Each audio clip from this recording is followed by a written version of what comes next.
आप आप सभी सज्जनों को मेरा नमस्कार हो। आज का हमारा विषय है आजीविका विचार। आजीविका विचार में सप्त सूत्री सिद्धांत होता है, यानी इसमें हम सप्तम भाव से लेकर के 1 2 3 4 5 6 ये 6 भाव हो गए। उसके बाद हो गए दशम से 1 2 3 4 5 6। तो हमारे इसमें मैंने बताया भी है, अगर हमारे ग्रह 7 से लेकर के 12 भाव तक ज्यादा ग्रह उपस्थित हों तो वह स्वतंत्र नौकरी या अपना व्यवसाय करता है, या दशम भाव से लेकर के 3 भाव तक 4 या 5 ग्रह बैठे हों तो वह स्वतंत्र व्यवसाय या नौकरी करता है। लेकिन एक शर्त इसमें ये होती है, हमारे पूर्ण परमात्मा अंश जो ग्रह होते हैं 4 सूर्य चंद्र मंगल राहु, ये ग्रह साथ में होंगे तभी वह पूर्ण व्यवसाय या उच्च पद की नौकरी उसको प्राप्त होती है।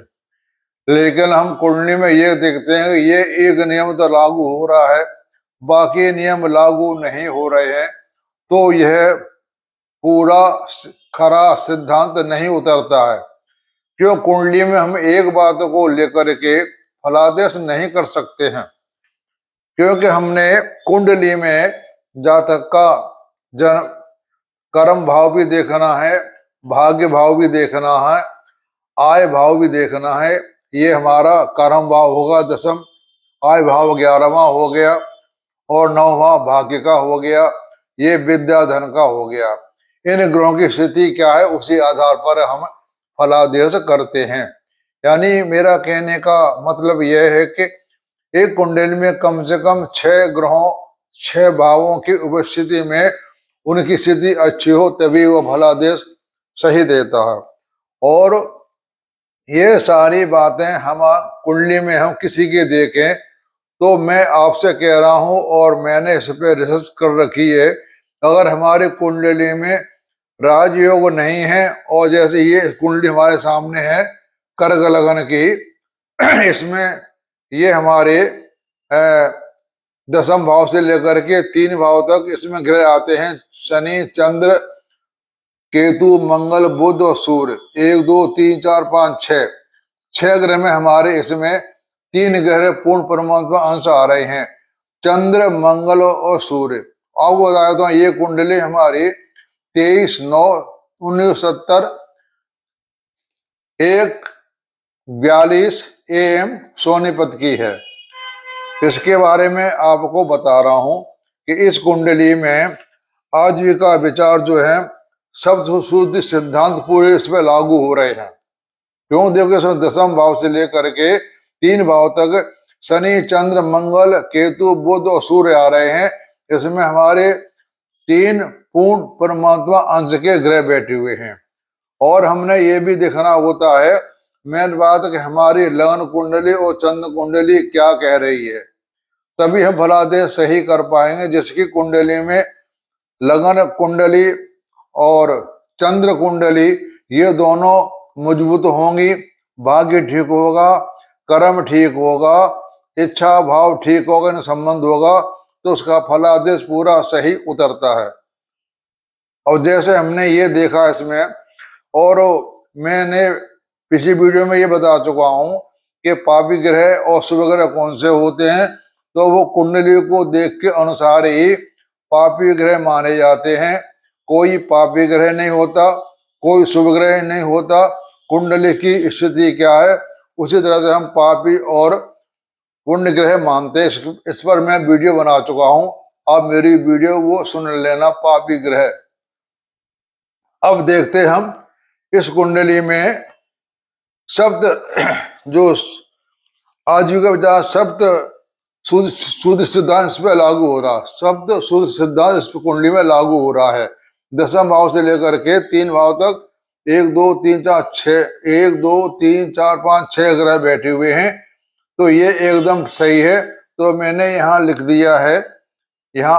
उसके हम देखते हैं इसमें योग कौन कौन से बन रहे हैं इस कुंडली में। शनि जो हमारा है, शनि दसम भाव में बैठा हुआ है, दसम भाव बैठा हुआ और अपने भाव से दसम भाव में इसकी राशि है, यानी इसका सस योग हो गया।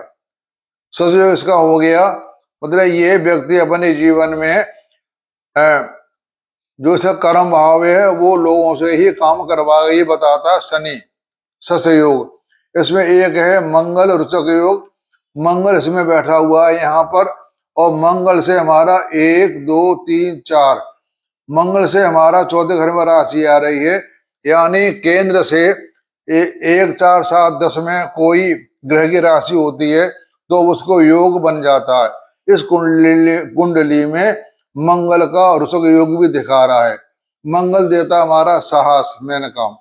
वैसे जो योग हमारे होते हैं शनि 5 महापुरुष योग होते हैं, जितने योग होते हैं उतना ही कुंडली अच्छी मानी जाती है। और इस कुंडली में हमारा मालव्य योग भी है शुक्र का। तो पिछली बार कुंडली में मैंने आपको बताया था तो शुक्र ग्रह का सबसे अच्छा ग्रह माना जाता है। यह सारे हमारे सांसारिक सुखों को दाता है, ये हमको सारे सुख देता है। इससे मालव्य योग भी है क्योंकि इसमें केंद्र में शुक्र अपनी राशि में बैठा हुआ, मालव्य योग हो गया। अब चलते हम इसमें पाप ग्रह कुंडली में कौन सा है, तो हम देख रहे हैं कि 3 3 6 11 के स्वामी जो होते हैं वो पाप ग्रह होते हैं। तो इसमें पाप ग्रह कौन हो गया, 12वें भाव का स्वामी बुध है और तीसरे भाव का स्वामी बुध है 3 6 का, और छठे भाव का स्वामी गुरु है, और एक राशि इसकी यहाँ पड़ गई 9 में, तो इसका पाप भाव कम हो गया। लेकिन इस ग्रह जो हमारा है ये शुभ ग्रह है बुध, ये इसके ये पूरा पाप ग्रह दिखाएगा। बुध की जब भी दशा आएगी तो इस जातक के लिए बुध की महादशा अच्छी नहीं जाएगी। बीच बीच में कुछ समय होता है जो अच्छा चला जाता है, लेकिन खराब ज्यादा होगा और अच्छा कम होगा। बुध की महादशा जो होती है ये यहाँ पर है, ये 16 वर्ष की 17 वर्ष की होती है महादशा बुध की। तो इससे पहले हम चलते हैं इस जातक की जन्मदशा लगी राहु की। तो मैंने आपको बताया था जिस जातक के कुंडली में राहु केतु की महादशा लगी हो वो अच्छी नहीं मानी जाती। वो हम कुंडली देख कर भी और भी देखते हैं अच्छी है या बुरी है, लेकिन इस कुंडली में हम देख रहे हैं इस कुंडली में योगों की संख्या बहुत कम है।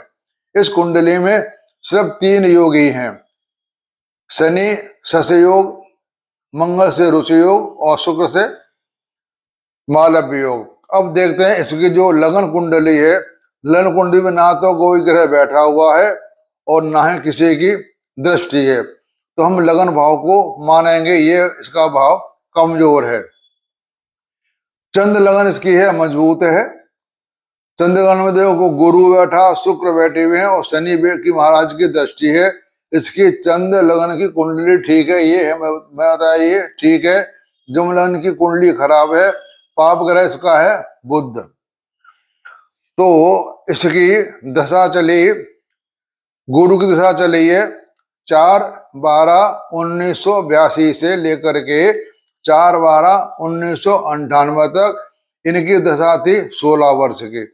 तो लगन में हमारी कर्क राशि है और गुरु उच्च का होता है, तो और गुरु हमारे बैठे हुए भी हैं चौथे भाव में और स्वामी हैं ये हमारे छठे भाव के और नवम भाव के स्वामी हैं। इनकी दशा ये अच्छी जाएगी क्योंकि गुरु हमारे चौथे भाव में बैठे हुए हैं और कर्क राशि इनकी उच्च की होती है। दशा गुरु की लगी तो गुरु की दशा चली इनकी, यहाँ से 58 ने पैसा अच्छा कमाया। उसके बाद दशा चली हमारी शनि महाराज की, शनि महाराज की दशा चली 19 वर्ष। शनि इसमें जो है हमारा सस योग बना रहे हैं, तो इसमें शनि की दशा भी ठीक गई। शनि की दशा होती है 19 साल की, यानी मेरा कहने का मतलब यह है कि 4/12/98 से लेकर के 4/12/2017 का काम ठीक चला। इसके बाद इसका काम खत्म हो गया, क्योंकि बुध पापी ग्रह है और बुध की महादशा लगी 4/12/2017 से लेकर के, ये दशा चली 17 वर्ष की। तो ये जो दशाएं चली इसकी, ये दशाएं करीब करीब खराब ही जाएंगी। 17 से 34 तक है, इसमें बुध की बुध में लगी, अंत दशा लगी 2020 तक, ये भी ठीक नहीं है। केतु लगी, ये भी ठीक नहीं है। फिर लगा शुक्र, बुध में शुक्र दशा ठीक जाएगी। ये हमारा है 29/4/21 लेकर के 28/2/2024 तक सबका काम ठीक रहा, यानी इस जातक ने पैसा ठीक कमाया 2021 से लेकर के 2024 तक। यानी अब 23 मान लो, मार्च अप्रैल 2021 से लेकर के फरवरी 2024 में बुध में शुक्र की अंत दशा आई, इसमें इनका ठीक समय रहा। बाद में दशा आई बुध में सूर्य, सूर्य हमारे स्वामी हैं दूसरे भाव के, सूर्य अपनी राशि में और सूर्य यहाँ बैठे हुए तीसरे भाव में। तो यानी इन्हें कहने का, अब इनका जो काम चल रहा है, काम में गुजारा लायक चल रहा है भाई, यही मान के चलो आप। इनका ये भी ठीक रहा, सूर्य ये भी ठीक रहा। फिर 2025 के बाद 2025 दशा लगी इनकी, उसमें दशा आ गई चंद्रमा की।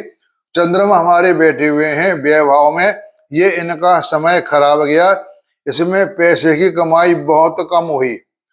यानी 2025 लेकर के मई, जनवरी फरवरी मार्च अप्रैल मई 2026 तक ठीक नहीं रहा। उसके बाद दशा आएगी मंगल की, मंगल हमारा यहाँ पर बना रोचक योग बना रहा है, यानी मंगल इनके लिए ठीक रहेगा।